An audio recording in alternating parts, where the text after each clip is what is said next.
নমস্কার বন্ধুরা, চলে এসেছি আবার একটা নতুন রেসিপি ভিডিও নিয়ে। আজকে রান্না করব মোচা চিংড়ির ঘন্ট। তো তার জন্য আগে দেখো, প্রথমে মোচাগুলোকে ভালো করে নুন হলুদ দিয়ে সেদ্ধ করে নিয়েছি। এবার আর কি লাগছে চলো তোমাদের সঙ্গে আগে শেয়ার করে নেওয়া যাক। লাগছে অবশ্যই চিংড়ি মাছ, যেটাকে ভালো করে ছাড়িয়ে নিয়েছি। দেখো, খোসাগুলোকেও ভালো করে ছাড়িয়ে নিয়েছি। আর এখানে আছে মশলা। তো মশলা হিসেবে নিয়েছি আদা, জিরে, পেঁয়াজ বাটা, এখানে রসুন আছে আর শুকনো লঙ্কা বাটা আছে। আর এখানে আছে দেখো পেঁয়াজ কুচি আর একটা তেজপাতা নিয়েছি। আর লাগছে মেন হচ্ছে, এটা হচ্ছে ময়দা। তোমরা যদি পারো চালের গুঁড়োও দিতে পারো, তো আমার ঘরে চালের গুঁড়ো ছিল না, তাই ময়দা দিচ্ছি। তো চলো, এবার কড়াই বসিয়ে দিয়েছি। কড়াইতে দিয়ে দিলাম তেল। তেলের ভিতরে প্রথমে আমি কয়েকটা সাদা জিরে ভেজে তুলে নেব, যেটাকে সবার লাস্টে দেব। এটা দিলে কি হবে, জিরের যে ভাজা গন্ধটা সেটা থাকবে, খুব ভালো লাগবে। এবার দিয়ে দিলাম তেলের ভিতরে চিংড়ি মাছগুলোকে ভালো করে ভেজে নেব তেলের ভিতরে দিয়ে। তো লাল লাল করে চিংড়ি মাছগুলোকে আমার ভাজা হয়ে গেছে, এবার তুলে নিচ্ছি। এবার এই কড়াইতে আবার একটু তেল দিয়ে দিলাম তেজপাতা আর কেটে রাখা পেঁয়াজগুলো দিয়ে ভালো করে এবার কষিয়ে নিচ্ছি, যতক্ষণ না পেঁয়াজগুলো ভাজা ভাজা হবে। তো তোমরা এইভাবে করে খেয়ে দেখো, অবশ্যই বন্ধুরা অনেক অনেক ভালো লাগবে। আমাদের বাড়িতে এই জিনিসটা যখনই মোচা আনা হয় তখনই আমরা এরকম করে রান্না করে খেয়ে থাকি। আমাদের সবারই অনেক ভালো লাগে, তোমাদেরও ভালো লাগবে।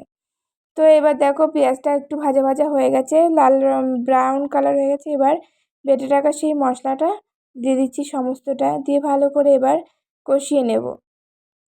এবার মশলাটা যাতে একটু সেদ্ধ সেদ্ধ হয়, তার জন্য দেখো আমি একটু জল দিয়ে দিচ্ছি।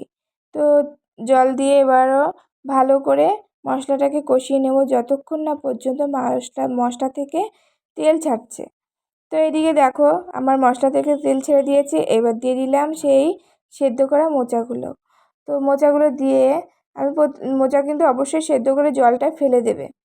তো আমি অনেকক্ষণই জল ঝরাতে দিয়েছিলাম, তো আমার মোচাটা দিয়ে গেছে একদম ঝুরঝুর হয়ে গেছে, একটু জল নেই। তো কড়াইতে দিলে কিন্তু আবারও একটু জল জল ভাব আসে। তো পুরো যতক্ষণ না পর্যন্ত মোচা থেকে পুরো জলটা শুকিয়ে যাচ্ছে, ততক্ষণ পর্যন্ত তোমাদের ভালো করে রেখে কষিয়ে নিতে হবে। অবশ্য বলা হয়নি তোমাদের বন্ধুরা, এর ভিতরে পরিমাণ মতো নুন হলুদটা দিয়ে নেবে, কিন্তু দিয়ে ভালো করে একদম ভাজা ভাজা করে নেবে, যাতে একটুও যেন জল না থাকে। তো এবার দিয়ে দিলাম দেখো একটা বাটিতে কিছুটা পরিমাণ 3 চামচ মতন ময়দা দিয়ে ভালো করে আমি একদম পাতলা, যাকে বলে জলের মতন করে আমি গুলিয়ে নিয়েছি। তোমরা পারলে অবশ্যই বন্ধুরা আর চালের গুঁড়ো দিও, তাহলে তোমাদের অনেক ভালো লাগবে আরও খেতে। তো দিয়ে এবার দেখো ভালো করে নাড়িয়ে চাড়িয়ে এই জলটাকে একদম ফুটিয়ে, যাকে বলে জাল করে একদম শুকিয়ে নিতে হবে। তো দেখো আমি বেশ ভালো করে জাল করে নিয়েছি। এবার দিয়ে দিলাম, একদম দেখো আঠা আঠা হয়ে এসেছে। এবার দিয়ে দিলাম সেই ভেজে রাখা চিংড়ি মাছগুলো, দিয়ে আবারও খানিকক্ষণ মতো নাড়িয়ে নিতে হবে, একদম শুকনো শুকনো করে ফেলবো, ততক্ষণ পর্যন্ত এটাকে ভাজতে হবে। তো এবার যে ভেজে রাখা জিরাটা ছিল সেটাকে বেটে নিয়েছি, এবার সেটা দিয়ে দিলাম, দিয়ে ভালো করে মিশিয়ে নেব। মিশিয়ে নিলে ব্যাস রেডি হয়ে গেল আমার মোচা চিংড়ি ঘন্ট। তো কেমন লাগলো রেসিপিটা অবশ্যই তোমরা কমেন্ট করে জানিও।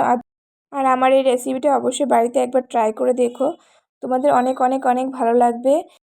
এটা আমার তৈরি করা একটা সিম্পল রেসিপি, যেটা খেতেও যেরকম অসাধারণ, আর রান্না করতে একদম ঝামেলা নেই, একদম ঝটাঝট রান্না হয়ে যায়।